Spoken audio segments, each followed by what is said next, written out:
Yeah? So nsobola okugubya omuntu mu UCC. You're what? I am more powerful than UCC. Hey. I'm more powerful than, I can repeat it 100 times. I'm more powerful than UCC. Yes. UCC nti ekola ki? Regulatinga. Kuki? Leka abantu kankubuulize. Abantu bano kye batamanyi kiri kimu. Tibalowooza nti public nsiru. The public si nsiru. Public yennyini yesunsuliramu. Nalaba ekintu kye nali sisuubira. Ne kibagamba museeta kusi ne bawakana. Ne bagamba mulinde. Tayogera tamwogerako ne bagamba nedda. Pulezidenti Museveni yagamba noonyezza Kabaka ne mukubira essimu. Omu gwe nakubira essimu yagamba namugamba nze Yoweri Museveni pulezidenti wa Uganda, Kabaka taliiwo. Ne mugamba wadde Kabaka taliiwo naye gyali mugaye nti munoonya. Kabaka teyakuba. Abayaaye ne bagamba nantakubirwa ssimu nantaddibwamu. The public abagezi bagamba Kabaka mukyamu. Omukulembeze w'eggwanga akubira atya essimu n'otamuddamu. The Kabaka lost to Museveni. Lwaki bo balowooza public mwana wange yeesalirawo? You don't need to regulate the public or regulating n'ebizindaalo ate by'otakkiriza. Ebizindaalo babiwa license. Wano bali bagambye nti ebizindaalo ebyo balina obbiwa license eby'omu butale. Regulate. Abantu b'omu kitundu. Abantu bamanyi bw'osoma mass communication tukita libertarian theory. Libertarian theory ekugamba leka abantu boogere, abantu beesunsuliremu. Buli omu aleete. Naye ennaku zina nti ndowooza nze mwe nakirowoozezaamu waliwo abantu ate aboogera ebintu ebimu ndowooza abasajja ne batyamu ne bagamba gundi byabadde ayogera asudde gavumenti. Baali tunuulidde Mulindwa Muwonge bwe baali bamujja Emmengo, abaserikale baamukanyuga ne bamuyisa ku perimita ya Mmengo, abalala ne bamubeba. Had Muwonge removed the government? Yetesobola. Ono sajja Kambwe ayogedde biriwa. Basajja mivule. Myaka 2. Bano bazonto boogedde biriwa. Because for you believe, when you are panicking, ngoli panique, omusota ogulaba. Bw'oba oli mu scout, omusota n'ogulaba.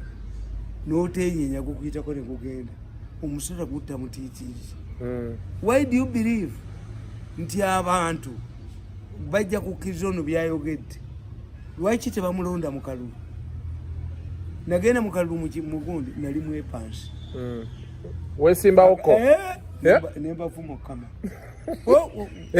Bajja ne wakitange ne bamugamba nti mutabani wo tajooga bitooke by'ebigwo. Omusajja yaŋŋamba Bwana Mirundi saba ombuuza konze buuza. Wamata kubuuza emugabuuza nga oponenti. Nanga sebo ewa kitaawo waliwo ennyumba 3. Waliwo eya kitaawo effumbiro ne Latulini. Kakati gwe tolinaawo maka, tolina maka mu kitundu muno. Naye sebo bwe tukwakala tunaakusangawa. Namugaa nti olina omukyala nga sinnakiddamu nenkwata ne mu nsawo ng'aluuza genda muwaseera. Ekibuuzo ky'obuuza kyamagezi nnyo. Olina omukyala ne muwalawo bazze wano mu meeting bampitire abakufumbira emmere evaamu amagezi ago. Nalowooza muwaana enduulu ezivu. Ne mugaa nti bwe mba siina wensula njagala ompe muwalawo ne mukazi wo ngende mbasuleko. Bwe bakugana twafuuse ejjenje ne tusula mu ttaka oba twafuuse ekinyonyi tompa kalulu. Bampe mpa mukazi wo ne muwalawo tugende. Bwe banaga nti twasula mu ttaka wansi sina nyumba bagamba twafuuse ekirejjenje ne mbasuuza mu kinnya. Naye tosobola kalulu. Akalulu nga kakwegayirira nnyo. Nze basebo ne banyabo mi mwaluka nti onteka mukazi. Kankubuuza omubaka wa parliament tugeze afuna $5,000,000 omwezi. Kakati $5,000,000 omwezi bameka abaziryako abamunoonya bayitirivu. Kati nze nfuna ssente mpeka omwezi ku ffujjo lyange naaluka nsi yange. how much money do I get? Ogenda omaliriza voting okutudda 5 nga MP atwala eka miliyoni 10. Naye wange tewali alinnyayo. Teri akusabiriza. Tewali ankubira simu nti ate oyogedde ki. I'm a free man. Kakati mbagamba nti bano balimba. Nze ekintu bakindekere. Omuntu yenna avuma Museveni, I can handle him. Kuba okuvuma obuvumi. Era nabagambye nti mmwe bano babajjo bwe mugula baani. Wali olabyeko Manu oba Liverpool oba Arsenal oba Gondi Gondi ya Spain, Barcelona oba Madrid ngeguza asinga okuwugana mu kisaawe bagula bazanyi basinga kuzannya. Kati ogula defender ogula sikola ogulani because of their failure to counter others. Gwe kankubuli nina akatabo bakayita the Bible, the Quran and science. Bw'okasomamu kawandiikibwa sikola musiraamu akulegira ddala nti Bible teri ku ddiini, kubanga akugamba nti omuntu atondebwa atya ku nsi ng'ate tekuli empewo jassa. Omuntu nako why kakati ate uyina naawe omuddamu sikola. Waliwo omusajja awandika akatabo nti God's name ti Papa Paul John Paul olubereberye batamutta abayitali ba mafia ne faza omuyitali n'awandika in devil's name. Naye nga yanukulani oli mu Africa kyekyatulema nti okuvuma si isu, okuvuma baseka busesi. Naye omuntu gwotyanga yakuleetera ekintu kyotasobola kwanukula. You tell me one person who can accuse Museveni of doing something. Nze mbawulire waliwo abali kaboozi oyo omuwala noona gondi ababeerako saa 12 meka ng'oweegende ng'owemmali kati bw'obuuza oyo omuwala yasoma kibamuyitanga Zaina yasoma ne Pike Bosa. Are they graduates? Are they informed? Bamugambye owemmali bamugambye nti bw'amala okugenda eri bamujjanjabe balina bye bamubanja. Bwe batyo bwe babadde Zaina n'oyo bwe babadde n'obusiru bwabwe. Kakati baali basudde gavumenti.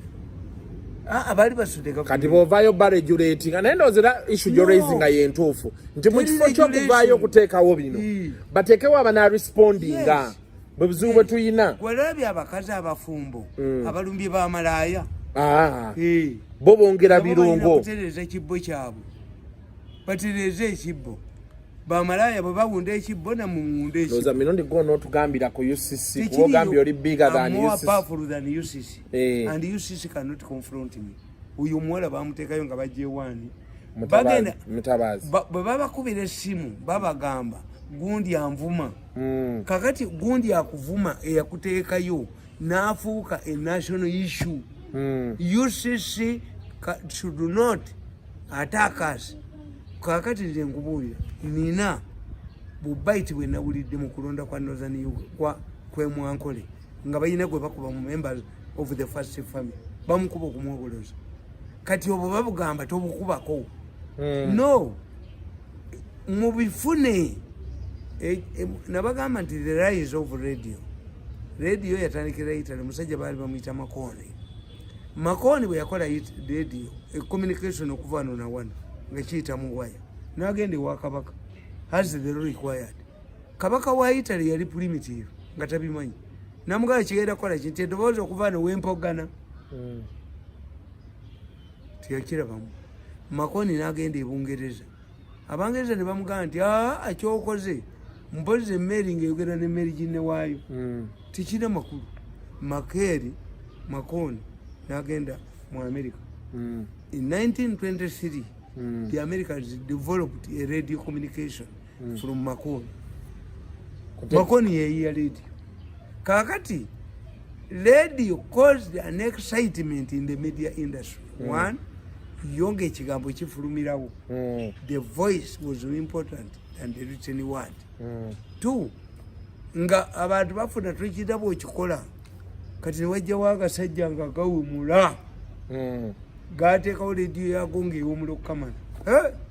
Abo aba UCC unexcited people like UCC ne baka tujiweze tujije eve kutaka lya America kuba bayite bayine bakola frequency tuve kutaka lya radio eyo newe mula tujije kutaka lya America era wano mu Uganda kibata manyi Rise of Radio in 1923 kye yakola abafulumye empapula z'amawulire baagana amawulire gaabo gasoma ku radio kubanga bw'ogasoma gonna gaggwamu kalate olya abatalina kyakagula kati ate bano olw'okuba tebamanyi marketing strategy ate be bagatwala ku radio zikawule ki zigasome kati agasajja gaateekako pologulaamu ewemula gwe kankubuuza mayindi y'omuntu katonda yakikola singa omuntu kakati gundi olwo oluyimba olwenjagala ennyo gundi bagikoona aggyemu endongo alabe bo beeteremu ebyabo yaggyemu endongo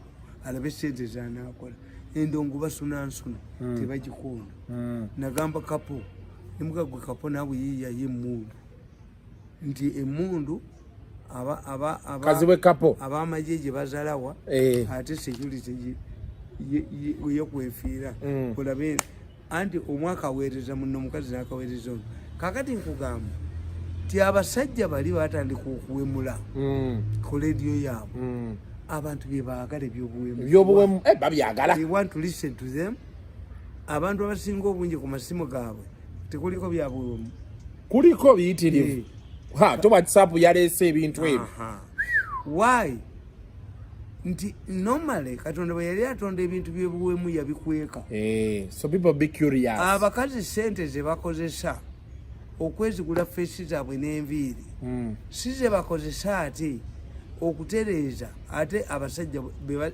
basikiriza we banoonya tayimu gy'omala ebyewunda by'omala nga weewunda mu feesi ate si bye bwewunda efeesi ate kyereese kubanga face reception kakati face reception ne bwana bamulungi atya receptionist ng'ate woteri gyagenzeemu yo ate ya wansi era ebitanda bibi biki ebyo kakati abasajja bali kye baakola baawemula ne babagoba mu America kutaka lya America olw'okuba leedi yeyo eyabawemuzi erina abantu bangi abaagala obbawemula baakwata emmeeri ne bagula emmeeri ne bagiteekako signals ne bakolamu leedi nga yesinka okuwulirwa mu America naye ng'eri mu international waters tewali agirumba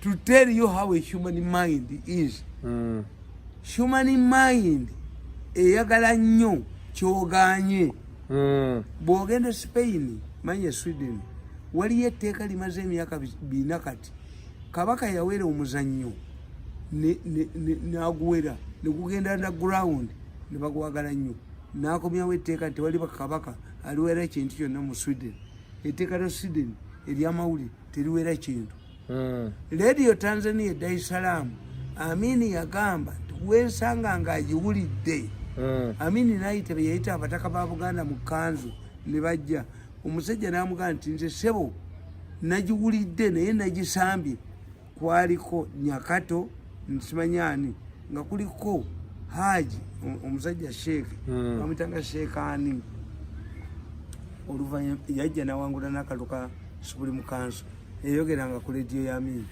Radio Tanzania kati Amini yagiiga bagiteeka mbitanda munda amasabo kasita amasabo abazungu bagalwanyisa basanga amasabo y'eddiini ya Buganda ey'eri nnono mu kangubuli faaza gyasomesa pule agambe tingwa bugwe mu nnyumba naye nkebera ebisenge byonna alabe mwatasanga ebibbo bya Lubaale n'amafumu n'embugu kikoleko wabeewo pasita agamba ti nze ŋŋenda okubatiza abaana naye omwana atali muziizi sijja mubatiza wabeewo pasita agamba nti abasajja bonna muggyemu essaati ataliko musala afulume olabe mumala gwetugendayo ogendayo ani atalina musale kati nze siina musale naye fe tuzaalibwanga babebi baddira guno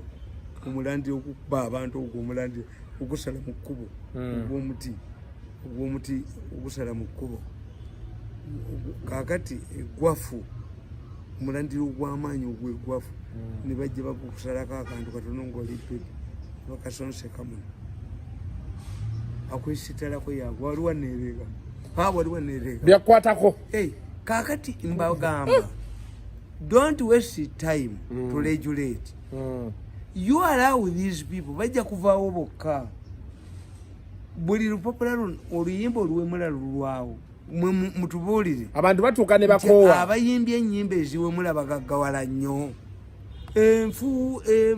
enfuufu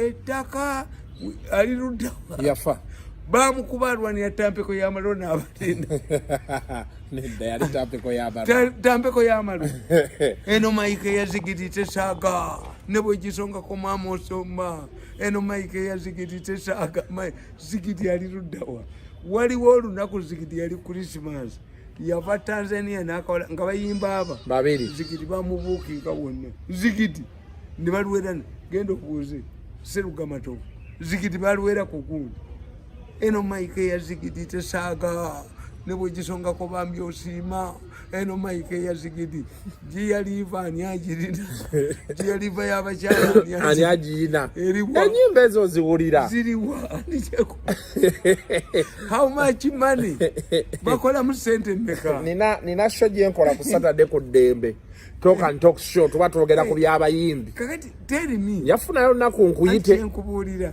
you tell me Sebatta yamanyi okuwumbawumba dole y'omwana akaaba jangu ogyenterereze ngololere saati zange Sebatta used to rap ebintu bino naye bano bo bavaayo kati zirwaki njagala covid kana akayimba ka covid akani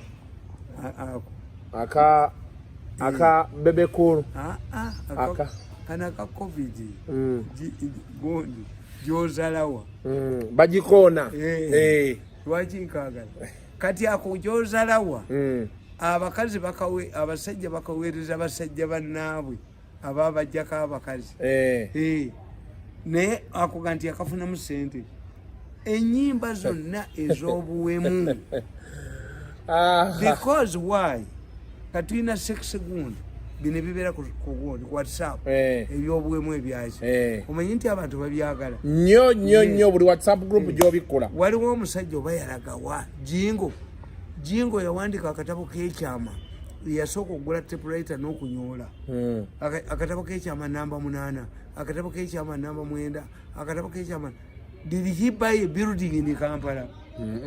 No, ekintu kyonna kyolikola when people don't want to identify with you wekankubuuza olowooza abanigeria mu firimu zaabwe ab'omu East Africa bano olowooza singa Bad Black tazenyanga firimu?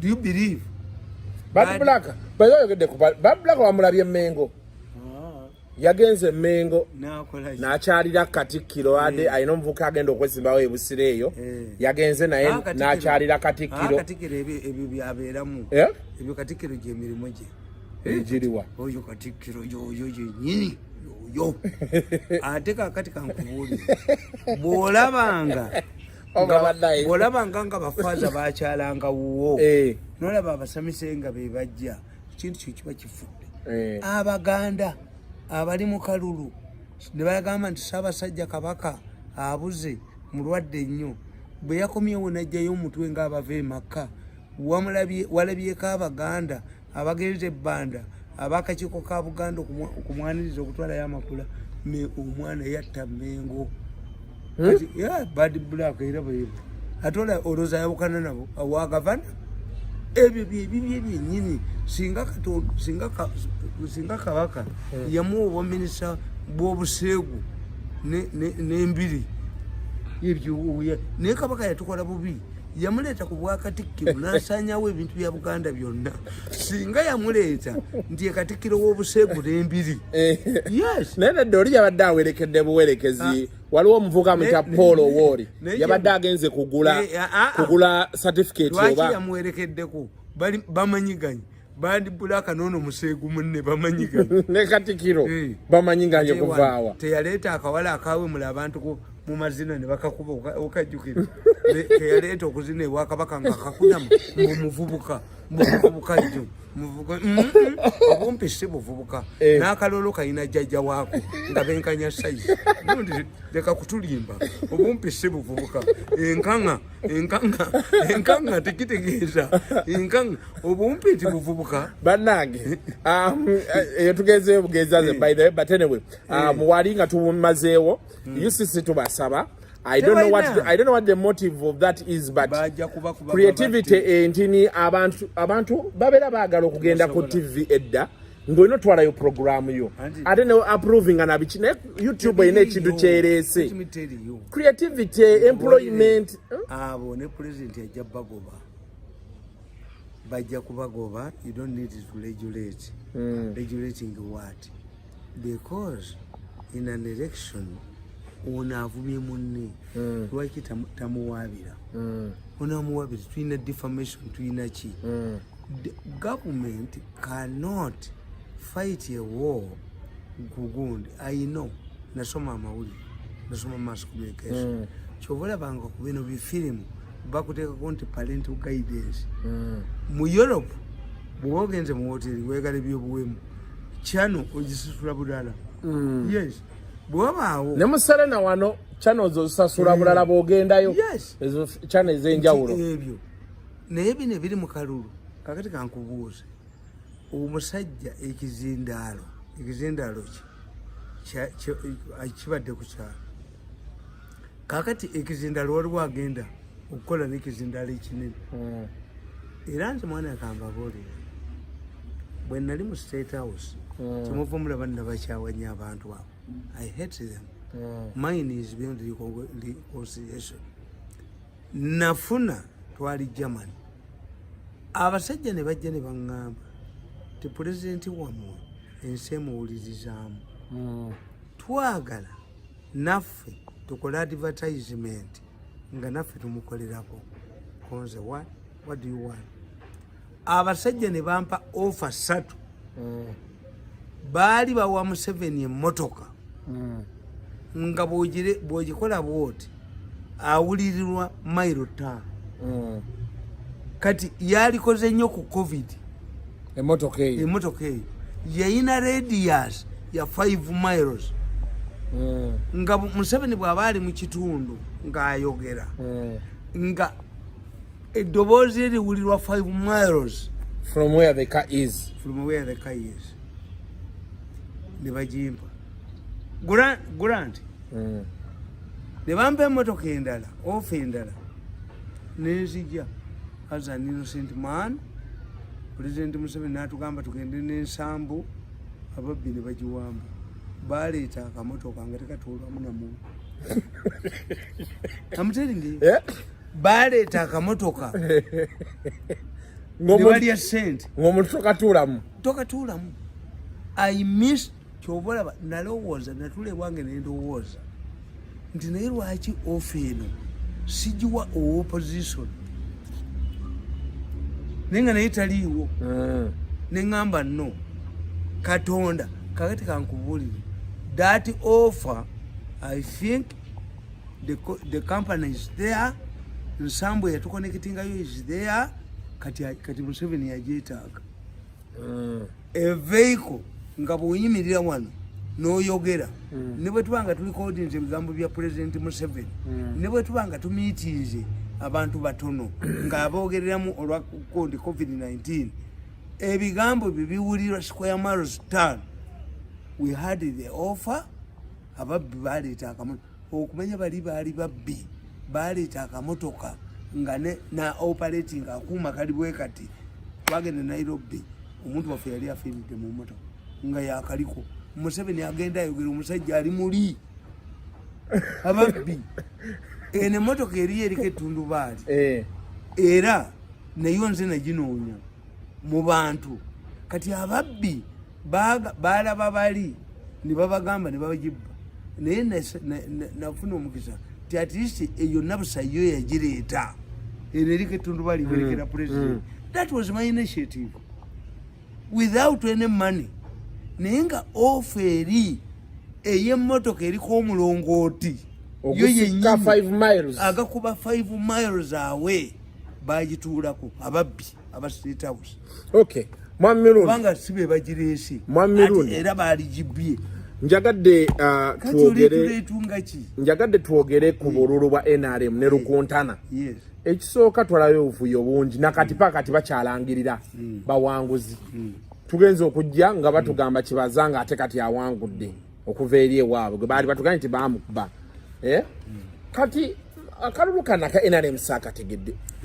1 week later bakyabala bululu ki bwe babala obwo. Bwe Paulo Muwanga. Yeah? Paulo Muwanga mu kinana. You don't know that history does not repeat itself. But when a human being is found in a similar situation, conduct himself or herself the same way. Nti omukazi bw'omukwatira mu bwenzi ne bw'aba nalo Salongo tomalako eyakujjamu abalongo yagala amalire mutwe. Salongo ayinza tyo obutamalako ku nalo.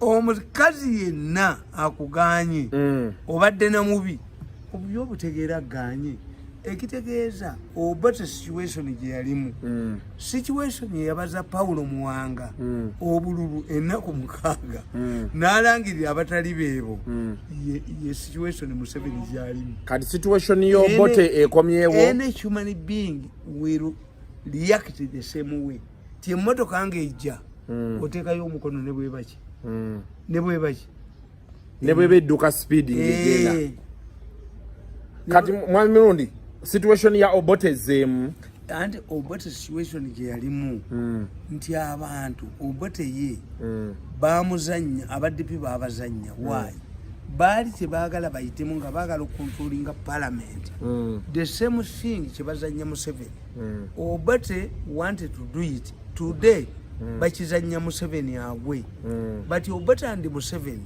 are reacting the same way Obote feared a DP dominated government nga bajja muvunana byakola kakati today instead of Obote Museveni has an entrenched mafia gang that wants to dominate parliament neseke nani kati Museveni yeba mujjeko ye fear bonna balina fear emu eyatomezezza emmotoka n'agijjawo bonna batula ku seringi emu.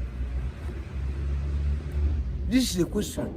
Naye ng'ate nze mwana wange Kasuku nze ndi musajja Katonda yampa enneema kana akatabo nakawandiika authored on Friday 7th February 2020 at my residence in Kyengera, completed at 3:25 a.m. Sawa mwenda ekitegeeza nalinza okusa mikolo gyali giwedde nkugamba challenges ahead facing NRM. In 2009, we're addressing a Kada course at Chankwanzi Leadership Institute. President Museveni announced several directives that would govern the NRM party primaries. He explained that he had been soft on independence because they defended themselves, saying primaries involve rigging.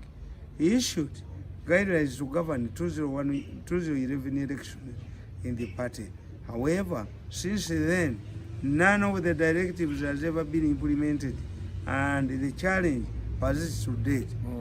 Mu 2009, Museveni yayagala okusolvinga issue ya rigging mu kalulu.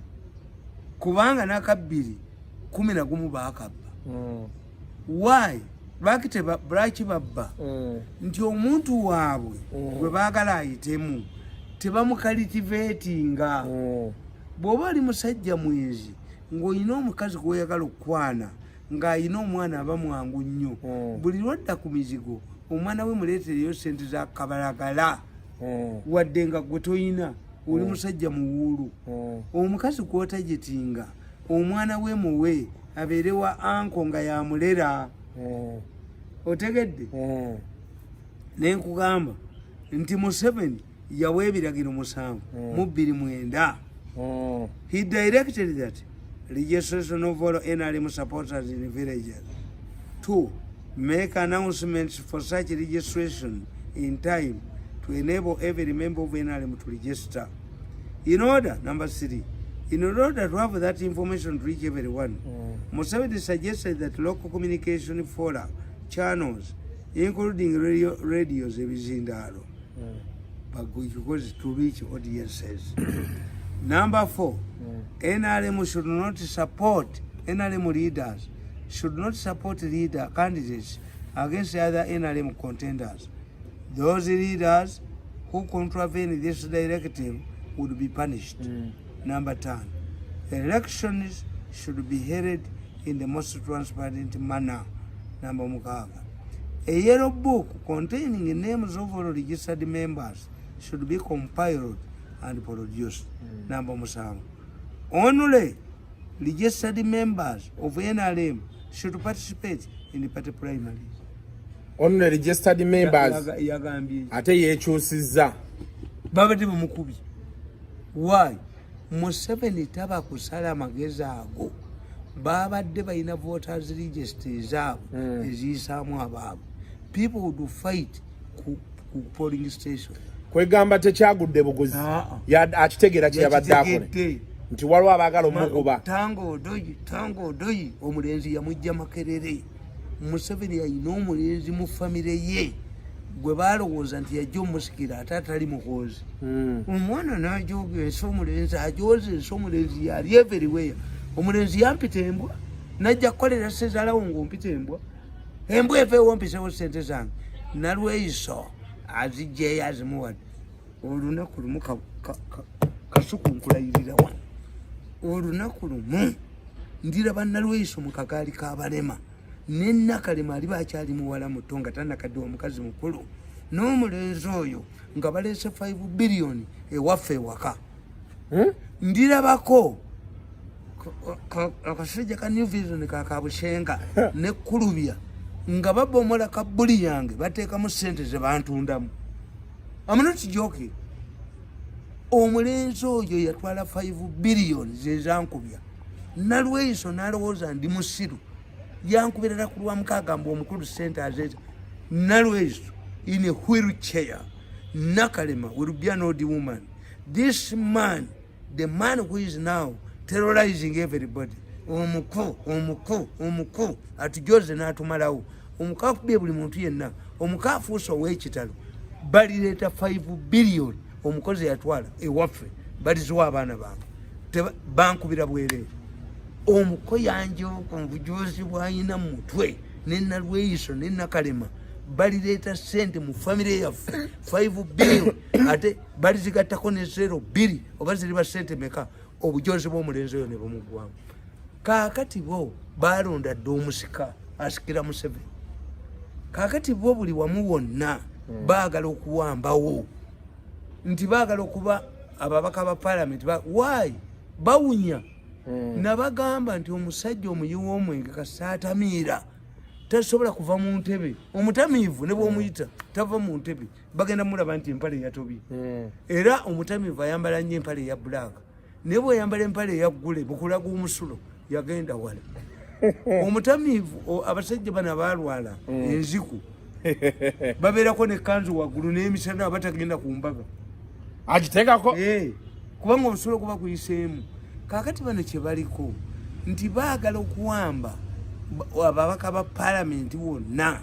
Baagala okuba kadaaga baleete Nankabirwa bamulimba baleete mbu sipiika Kuteesa anaakola ki ate abakwateko ate kati bali bulala kubanga ssente zonna eza covid ez'enzige baazibba ne bazigulamu amayumba. Kati bo balowooza nti the only solution is to rule this country forever. If you don't want, how do we maintain ourselves? How do we make sure that people don't look into this money? To the parliament, eyatuwa sente, ejja kutubuuza ne auditor general, tulete Kadaga agwe, tulete etanikoti, tulete ne temujja kisobola. Olutalo lw'okukwata omukazi lubeera mu magulu. Kubanga akwata omukazi w'ayagala n'omukazi naye wa protectinga. As you people, you want to control the state. Ne Ugandans who want you to vomit this money, to put you inside the prisons, are also agitating to ensure you don't win. olutalo lwe tuliko kati era twagenza omaliriza mu kalulu wako ng'abasajja abagudde bangi era abo abasajja nabakubye kuba gwe tobiteekako nabakubye pulatifomu yange nabakubye nga boogera nti 50% Museveni atukubye why oyo tango odeyi yava Makerere oyo omulenzi yeyamuleeta omulenzi n'awamba Makerere omulenzi n'awamba Nuwangwe omulenzi oyo yalowooza ti Ministry of Education yali mperekeze ku mbaga ye tewali akola business mu education okujjako omulenzi oyo bino byonna ebiriwo bano bagundi banyambi I pity man like Miyingo somebody has taken billions nga tampadde nti nze nzija njogerere resumption of schools nedda omulenzi yennyini ajaza ogerere oba mututte nedda oba mututte oba omulenzi atutte oba omulala atutte but this is the fact nti bakoze ebikolobero bingi kati batya buli muntu yenna kyova olaba pulogulaamu ajako eno katabanika jakemu bakubeka sajja gwe bakubeka amwenge bakwase omutwe bakuba omutwe ogwo bakwase mbu ajako basimanyi UCC gijeeko basulawa ate aba UCC basula mu quarters tujja kulegera abantu adduke oyo omukazi bamwase omutwe babe bamuleeta that woman should lie like an envelope try to regulate because regulating means nti fena tebatuvuma okuvuma kyemuyita okuvuma n'emmengo kyeyita okuvuma okubabuulira nti mumpi kati oyogera education abaana tebagenda kudda mu ssomero gundi baazibba radio tewali waliwo ono omusajja nakuwaka akatabo onanyampisa eswaga akatabo konanyampisa eswaga tokateekangako gundiyo anyampisa eswaga ngenda kakuwa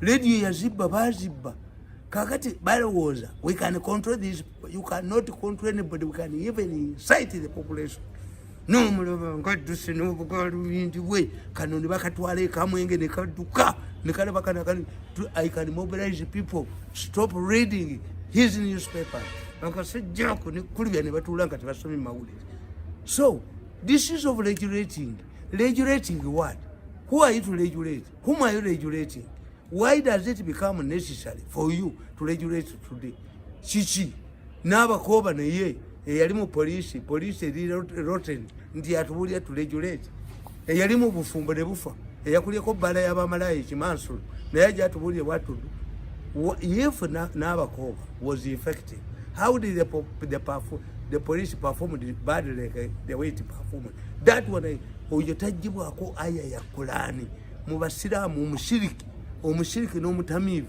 n'abakoba mushiriki ne mutamiivu tasobola kujjibwako bujulizi kubanga n'ekyo yali akulembera was rotten the police was rotten from top to bottom teina kakati oyo minister of education namufiisa bana ba UCC tebende kyebasobola information kakati nkugamba nti registre Museveni yawa ebiragiro 7 mu 29 tewali kye bakola mu 2011 kuba Mbabazi yali agala kweyambisa kavuyo if you don't have registered voters how will you know about voting n'abata voting kyovola banti kakati osanga nga area ate bayina magezi mu mutwe toyinza kudya n'ogamba ti area erimu district baalisose genda kati fe abagezi Katonda beyawa emitwe nga nakubbira obululu naalisose genda kufuna voters register mugundi mu electoral commission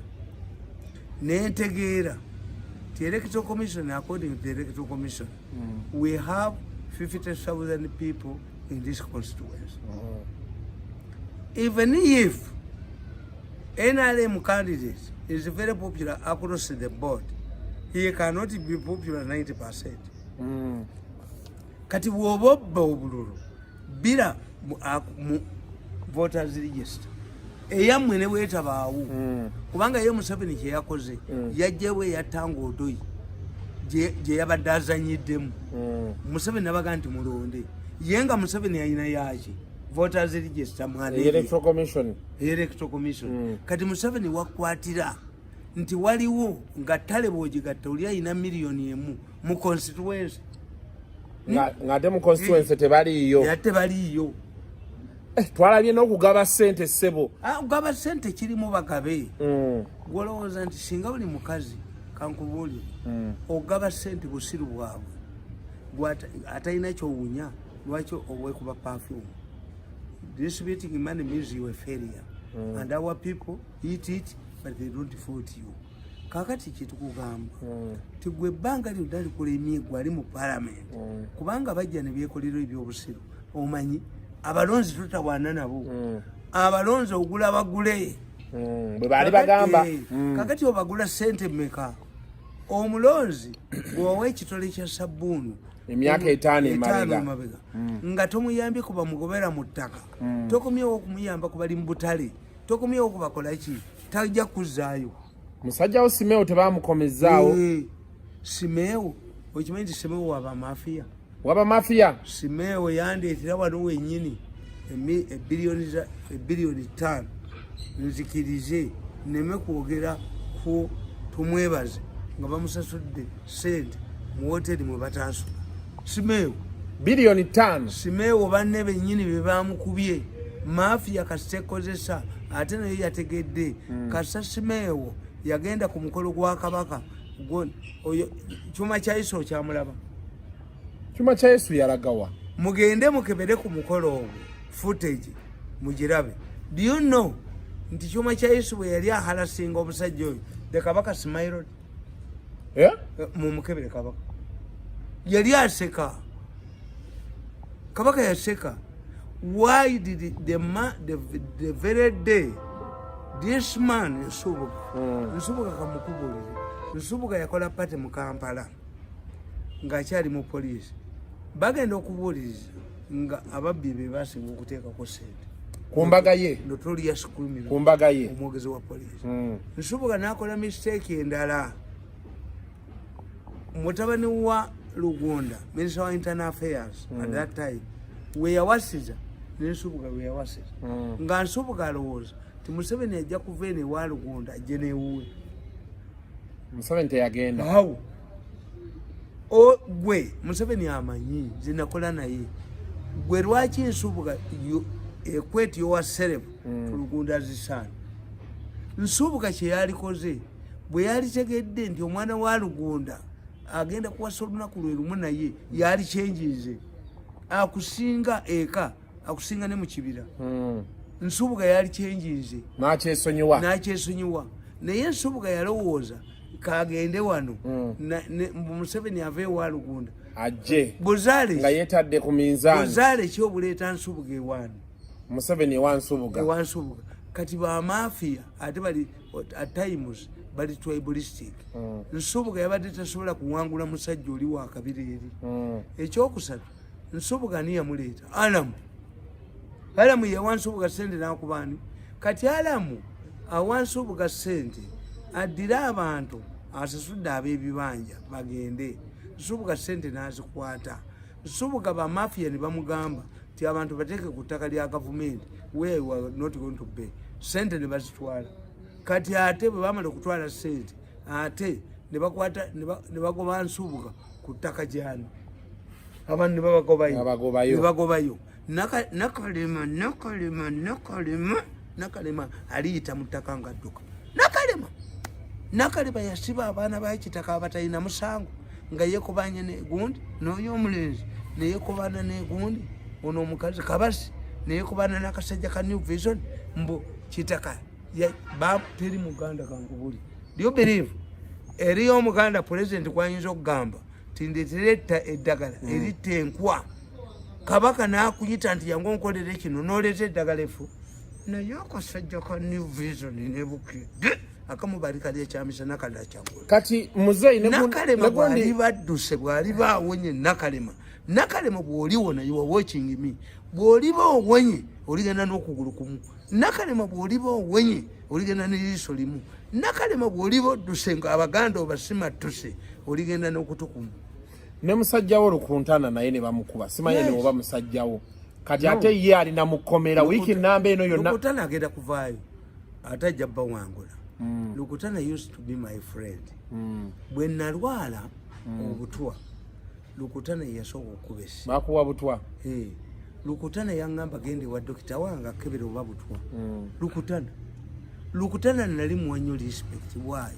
Lukutana bwe yajja ewazana yali musajja. Kubanze Lukutana waliwo hoteli ye bagiyita batya Millennium. Lukutana namulabanga mwana muto omusajja wa UPC. Yali wa UPC nnyo. Kakati mwe kyemutamanyi nze we nayagalira Lukutana yatandika teka poloti bwe kati n'atandika nga abagula. Ekyokuli kyenjagalira Lukutana ina abakazi bangi. Era mukazi omu yayira mu Nasiri n'abimalira mu fa mundaawo.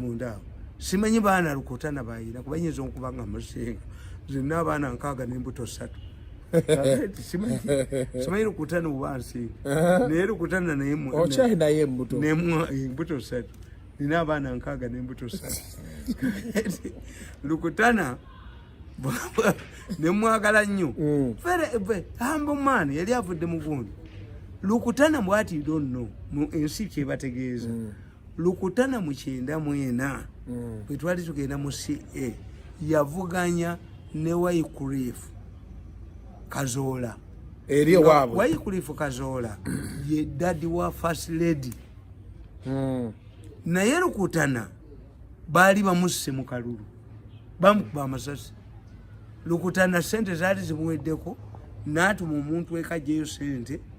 Lukutana okumanya Lukutana yali talina sente. Kampeyini yaginoonyeza mu Kamunye. Kamunye veeko. Kakati Lukutana bwe yabanga anoonya akalulu nga Kamunye aginoonyeza nga anoonyeza mu Kamunye ng'atuula mu ddirisa. Kwolwo teyajja baakuba ow'eddirisa ne bamutta. Yali mu ddirisa. Allegations were made to Wycliffe Kazola. Atazaala Kazola ono nze mbagamba Katonda yampa emikisa. Muzeeyi Kazola yanjagala nnyo yabeeranga munno.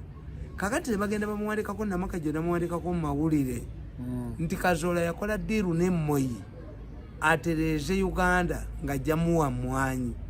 Twafuna obuzibu ne Kenya n'esiba ensalo naki. Because of that story. Kati Namakajjo n'awandika story ti Kazola ye problemu ya Uganda ya negotiating a deal eno n'omusajja bamuyitanga Tiny Roland.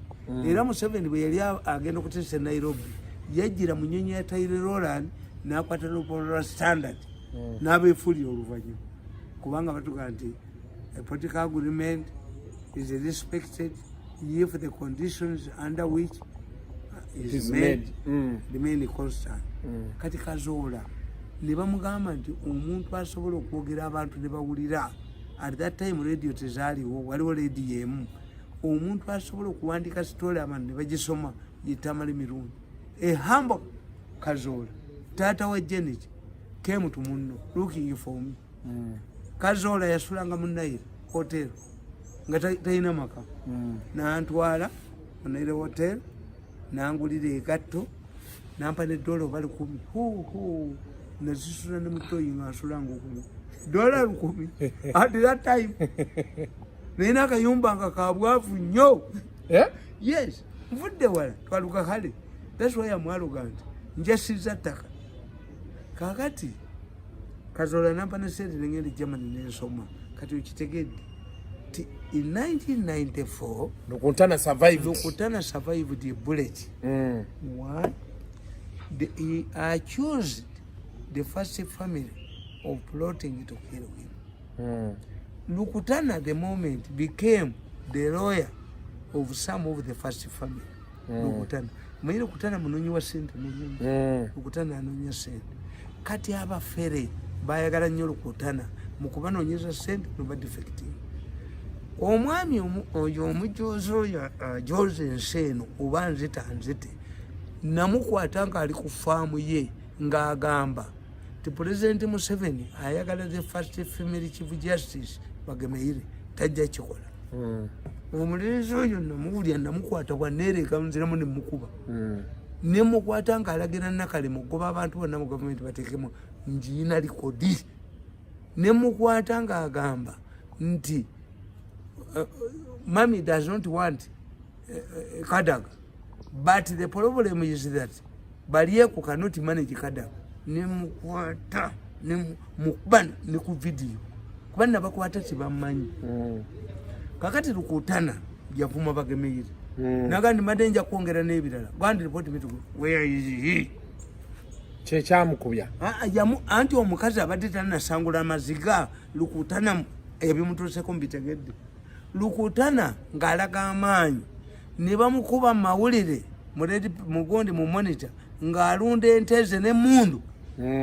Didn't you see this photo? Nakiraba. Ageze kubanga alina bali ageze bakulowooza nti bamaanyi nnyo nze nakyawa omuvubuka oyo ne banne kati Rukutana bakubye mukube singa teyali President Museveni omuvubuka oyo nolinja mulemaza atambulye mu kagaali k'abalema ejjokuli lyonna abo bonna abo nakana akawunyo nnyo nakana kandi nali batambuliza mu kagaali k'abalema nga bonna basindike nalweyiso mu bukadde bwe alitambulye mu kagaali k'abalema n'aleeta ewange 5 billion kubanga yazuwa omuvubuka oyo zezankubya kakati oyo Rukutana agenda Rukutana ekyamusibizza okuba amasasi naki naye Rukutana abadde amanyi ti constituency ogiwangula oyina kubeera secretarian kwabadde awangulira kibayita secretarian kimanyi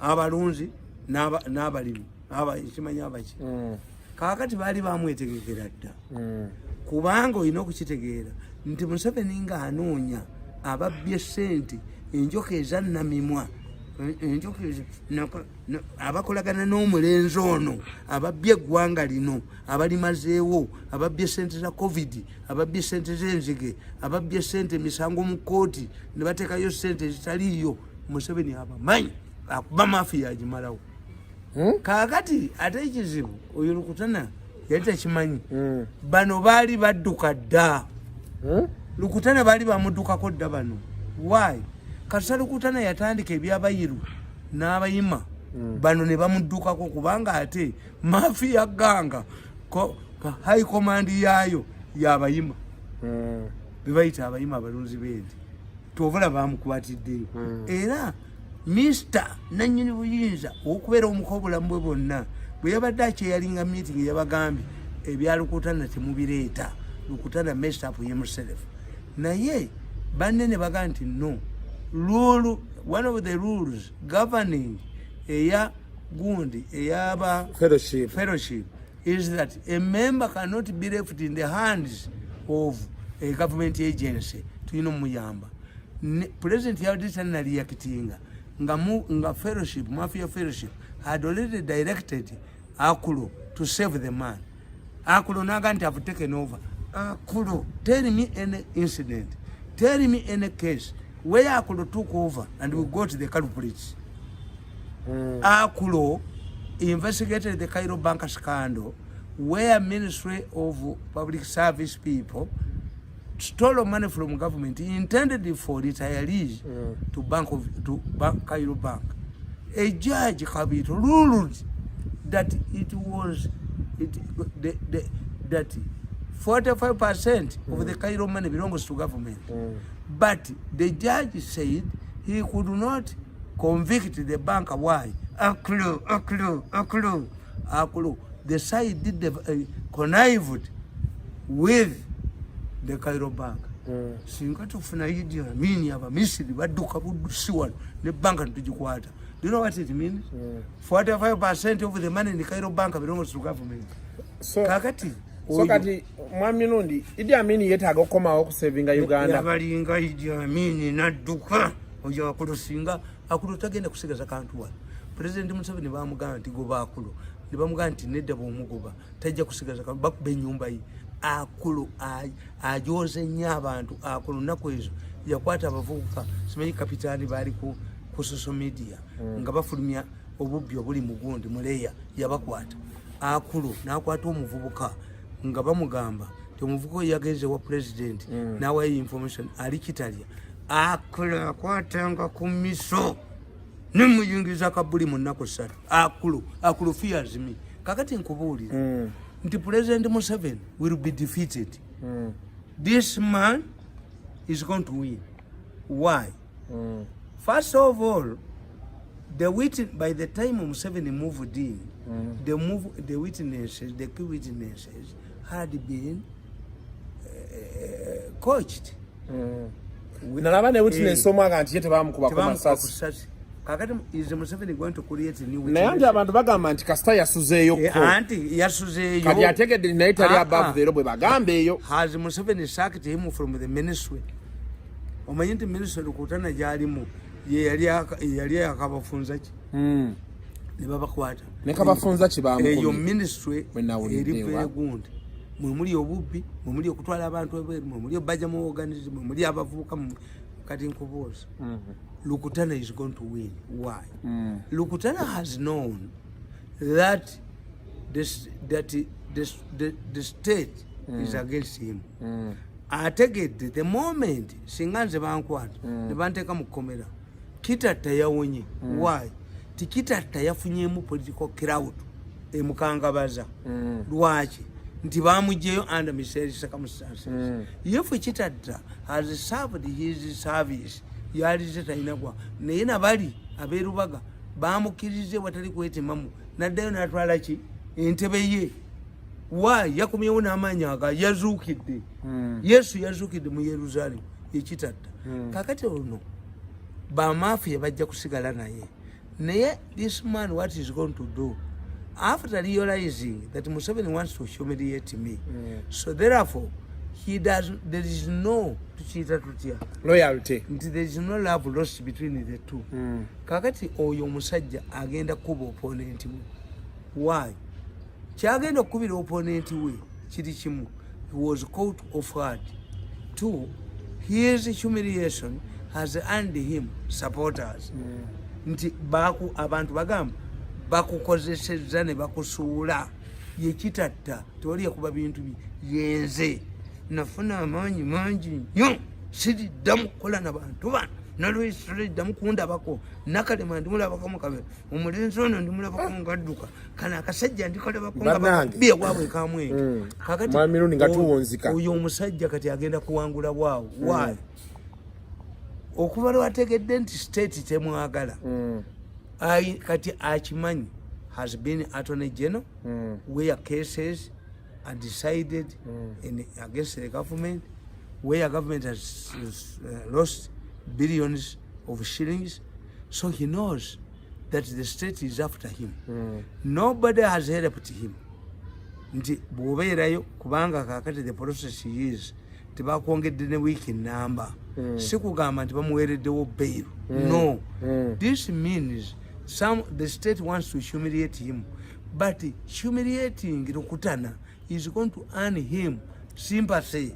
Nti lwaki ye ani abadde amukozesa kubanga nze nawulidde bu bites obuva mu ankole bye boogera nga bo beekwasa members of the first family who have messed up the region. Kakati nkubuulira nti nze kiba ekyanfuula hero mulenzi oyo ku neereegamu ng'ensi yamukyawadda akasajja kano kabukedde kunkuba nga kakubadde Abaganda akasajja kano akafekete ka New Vision ku neereegamu nga kakubye Abaganda ne kabamalawo. Kakati ko kaali kalowooza mbu be kankuba Abaganda bajja bali tekayinza na kulinnya Mengo. Kakati I became a hero. That's why I'm popular. That's why people listen to me. This is going to apply to Lukutana. Lukutana is going to win. Why? These people, Lukutana has been the secretarian. Akolagana nabano nakomo. Kakati people are going to say, after using Lukutana, they have now dropped him as they usually do. And when Lukutana comes to parliament, he is going to be a stronger critique. He is going to revert to his UPC days. Yasokera. Kakati Lukutana agenda kunoonya documents zonna ezimu implicating mu cases azooche. Kakati Lukutana kyagenda okukola all the cases implicating government, damaging government, kati yazikuwesedde azikozese agenda bakuba. Lukutana is going to defeat. Kakati nga bwolaba nti gundi ono wenaalemu omuganda w'omugondi w'omusinga ne bw'omukibazanga is no longer popular. tasobola Kibanzanga omugundi yennyini ye yabaweereza message n'abaga nti Kibanzanga singa tabadde muganda wange mwali bene mumutta. Kibanzanga bamugamba tetujja kukuba kutta. Kibanzanga yava Kasese n'agenda e Bundibugyo gye baaziika nnyina, which means Kibanzanga is not popular. The moment you impose Kibanzanga on the population, nabagamba nti Winnie ne Mugisha Muntu, their strongest point Eludda Kasese. Why? We have 10 million Bakonzo. 10 million Bakonzo. Only 2 million in Uganda. The 8 are there. That's why baganti bagala kukola Kira Republic. Kakati Abakonzo balina olutalo lw'Abasongola. Tuwalabe ente zaabwe nga bazitema. Abakonzo balina olutalo n'Abasongola. Abakonzo balina olutalo n'Abamba. Kakati Abakonzo abali eri e Congo across the border 10 million Bakonzo, the 1.5 or 2 in Uganda. Kakati bali bwe bajja eno kuba kaluno bakola ki? Era ekyo ovolaba ti President Museveni yakubira gundi esimu omusinga. Surrender your people before you attack you. Give me 2 hours. Give me 3 hours. Nga Mbabazi bwe yamukola. Mbabazi Jeno gundi Chanda yajja ku lujiro ku gate. I've come to collect the boys. Why don't you talk to the president? I discussed this. I've come to collect the boys. Do you know the telephone number of General Katumba Wamala, the Army commander? I've come. Call the sente. Mbabazi ina sente nyingi mu nyumba. Nga ne gundi mwali. Sente zamala kufuluma. Bafulumya $1 na chi. Kakati oyo gundi wajira Hope Mwesige. But I'm a visitor here. Sente zali zimaze okufuluma mu chano. Basanga mu sente. The same thing abayize bwe bakola Idi Amin. Idi Amin abayize bagenda okulumba Entebbe nga he was engaged in his friend and his lady man. Agamba nti tuyambe tukufukamirire tukoze eki. Amin nga baagala okulaba omusajja ono oba Amin yamanyi nti bagenda mulumba. Amin was engaged in an Israeli man. Wound to Mbabazi applied the same. Mumbe applied the same. As he was negotiating for people to leave, but they across the Congo. Banubalum Baybara Mirambe was there in Mirambajario. Tijario. There are many people back home who cultivate across your to Gumuganyamwamba, Gubakwati, Gukalagutia. Why? Abakonja abasinga obungi tosobola, those border areas cannot be monitored. Kakati even if Kibanzanga is declared winner, I can bet my money 1 million. Chiyonga is going to be defeated. Kibanzanga is going to be defeated. But Chireberebe, do you know what we call a Chireberebe among the Baganda? A Chireberebe is a corpse that is not yet buried. It cannot be counted among the dead. And it is no longer living. I'm telling you, I can bet my money. Let everybody bet money with me. I can bet 1 million on Chiyonga. Chiyonga will lose. It's going to be defeated. Chiyonga will be defeated. If the political landscape in Kasese remains as it is, I can bet my money. Kibanzanga 1 million. Let anybody bet with me. Kibanzanga will lose. Kibanzanga is going to be defeated. Declaring Kibanzanga as a winner does not help. What the president would do is to make Kibanzanga publicly. Ngabe yagambani ono mukazi osinawuli ne yakoze. Ono mukazi wa Harris. Achange. I don't know how achange. I don't know. Kakati achange ngabe yamukola. Nagamba change. President Museveni to save Kibanzanga embarrassment. The president would say, I don't want Kibanzanga to participate in the partisan politics because Kibanzanga is a Mulangira. Kibanzanga is going to remain a minister. He would have saved Kibanzanga.